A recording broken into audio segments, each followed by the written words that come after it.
Olá pessoal, bem-vindos ao Papeando com Pamplona. Hoje eu vou realizar um sonho. Giselda Hironaka, professora titular da USP, a nossa musa inspiradora do direito civil brasileiro. Giselda, que bom recebê-la no Papeando com Pamplona. Vamos papear. Você é, desde que a gente criou o Papeando, uma das pessoas que eu mais queria entrevistar. Te convidei zilhões de vezes.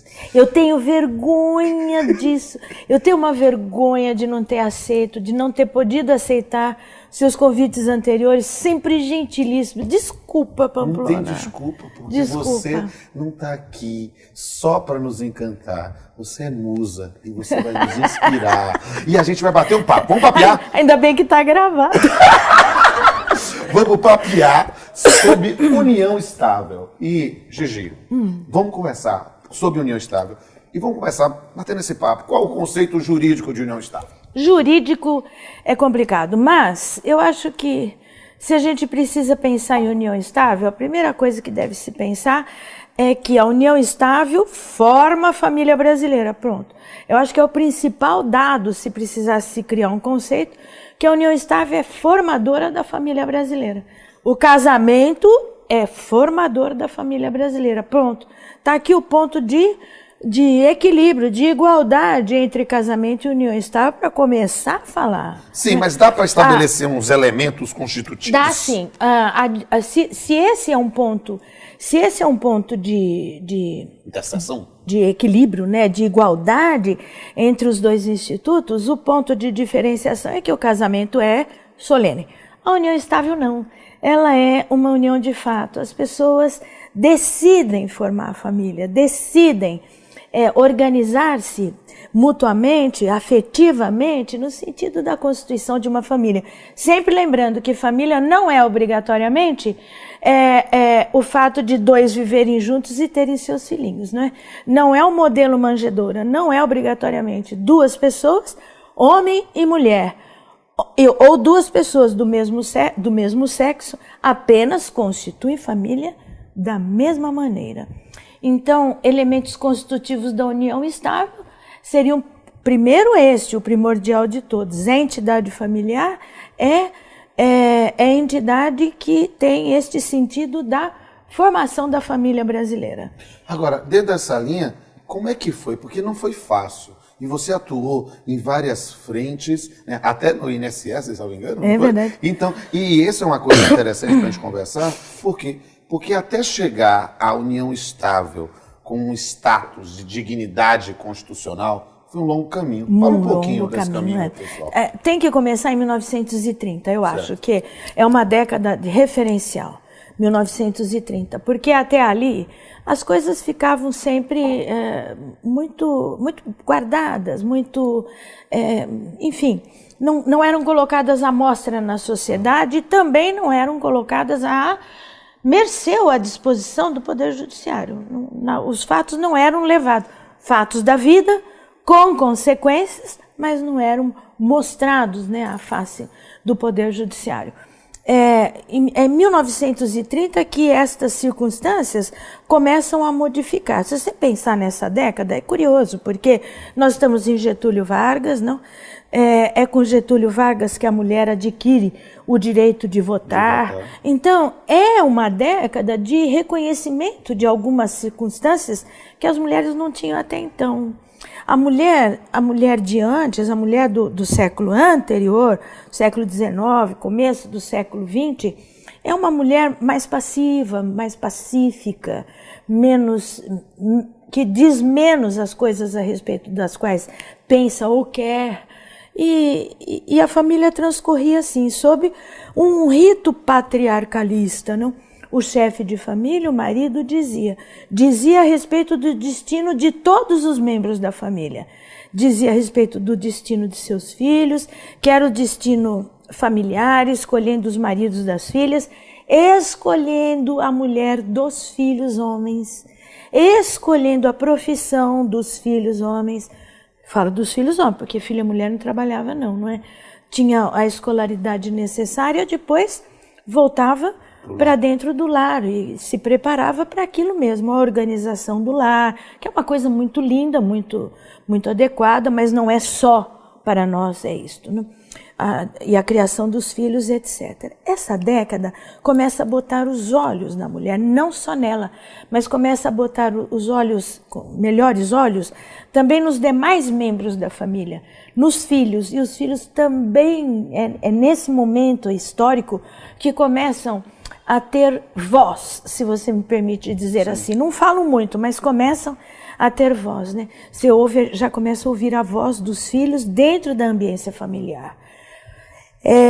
E por essa razão, as pessoas que viviam na intenção da formação de sua família, com filhos, na maior parte das vezes, fora da égide do casamento, viviam numa circunstância chamada concubinato, repudiada pela sociedade, repudiada pela religião, repudiada por todos os aspectos que norteiam e permeiam a sociedade dentro brasileira. De uma época que o casamento era indissolúvel, o divórcio só vai ao Brasil nos anos 70. Isso mesmo, isso mesmo. Porém, aquela união dessas pessoas fora da realidade do casamento, aquilo também terminava. Ou por morte de um deles, ou mesmo pelo afastamento natural das pessoas, quando os laços afetivos, o amor, ou qualquer outra razão da vida, essas pessoas se afastavam. Afastando-se, nascem as consequências jurídicas, nascem direitos ou nascem deveres recíprocos ou não para uns e outros. Bem, essas mulheres começaram a ir nessa década ao Poder Judiciário, né? Reclamando suas coisas, e o Poder Judiciário começa a dar as suas respostas. As primeiras respostas que dá o Poder Judiciário são respostas que têm a sua fundamentação. Onde busca a fundamentação para dar uma decisão favorável? Busca as suas primeiras fundamentações no fato de que elas teriam prestado serviços domésticos. Né? Então, as indeniza por serviços domésticos prestados naquela multiplicidade de anos em que viveram com aquele homem, né? Com um pouco mais de avanço no tempo... Para pensar para a sociedade de fato, Isso não é? mesmo. Passa a se reconhecer uma sociedade de fato, o que já é um passo além. Ou seja, começa do jeito de trabalho, depois do jeito empresarial, para tentar salvar o jeito de família. Por que direito empresarial? Porque quando é sociedade de fato, não era tratado em vara de família, mas era tratada em vara civil, né?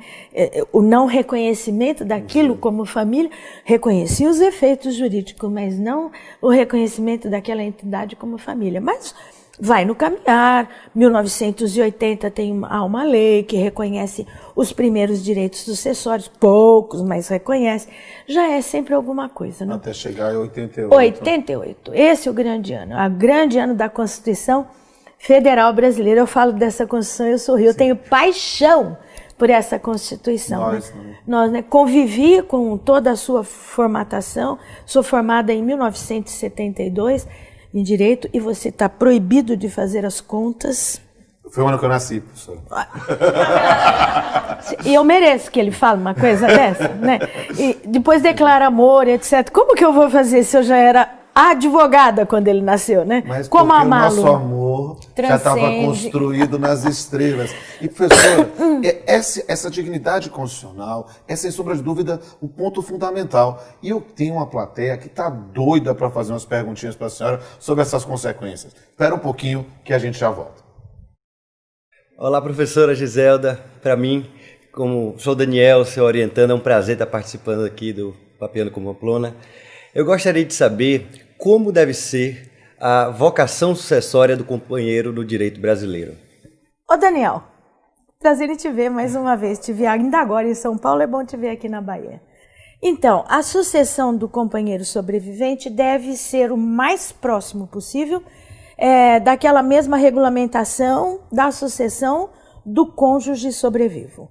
No nosso Código Civil, infelizmente, essas coisas estão em locos legislativos separados. Do cônjuge no 1829 seguintes, do companheiro no 1790 local esse, o 1790, completamente fora de sentido, porque se encontra nas disposições gerais do Livro das Sucessões. Esse dispositivo legal é inconstitucional. Os direitos sucessórios do companheiro sobrevivo deviam estar alocados no mesmo lugar onde estão alocados os direitos sucessórios do cônjuge sobrevivo, ou seja, na sucessão legítima. Olá, meu nome é Milena. Professora, por que o companheiro não é herdeiro necessário? Pois é, Milena, pela mesma razão de tudo.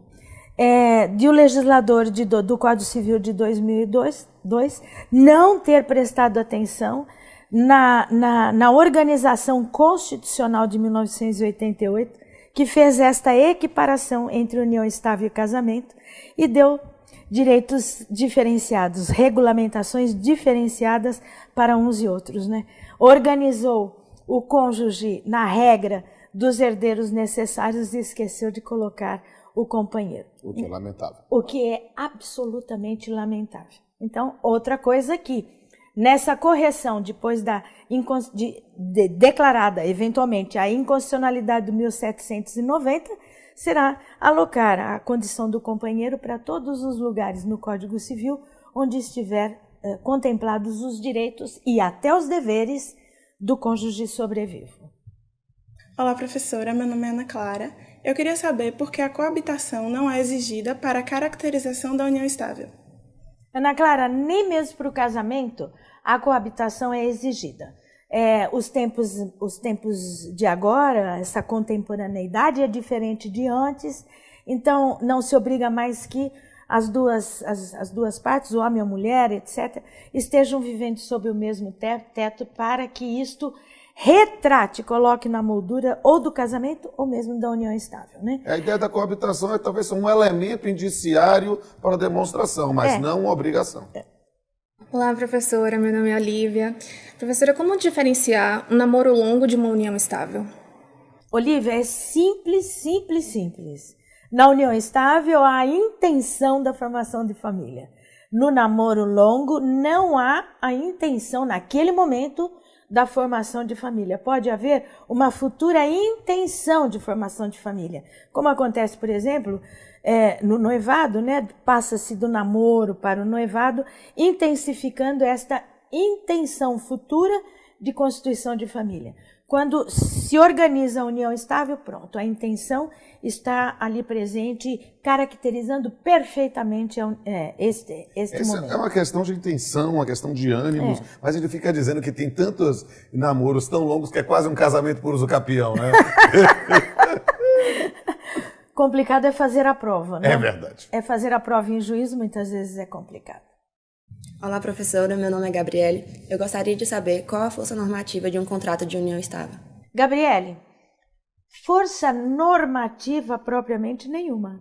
Quer dizer, se alguém preferir, por segurança, as pessoas gostam muito de, como diz a linguagem popular, preto no branco, se preferir organizar um contrato ou uma escritura, etc., isto será mais facilitador no futuro se ocorrer a quebra, se ocorrer a interrupção da união estável. Facilitador em termos de prova. Mas, além disso, não há nada mais Ela não é constitutiva, ela é declaratória de uma intenção daquelas partes naquele momento, mas que pode mudar, né? Olá, professora. Meu nome é Guilherme. Gostaria de saber o que a senhora acha sobre o contrato de namoro para efeitos de descaracterização da união estável. Guilherme, tempo perdido. Não serve para nada. Organizar um contrato dizendo somos namorados, isso não é união estável, porque união estável é circunstância de fato. Ela se prova pelos fatos que ocorrem na vida daquelas duas pessoas. Não é o que está escrito contrariamente, eventualmente, num papel, que poderá desfazer aquilo que na realidade acontece. Perfeito. E Gigi, é um fato público e notório que eu sou seu fã. Eu também sou sua fã, viu? Eu sou seu admirador. Eu estou aqui realizando um sonho desde que eu criei o programa, uma das pessoas que eu mais queria entrevistar sempre foi você. Obrigada. E eu quero ter a honra de fazer o brinde habitual do Papeando com Pamplona.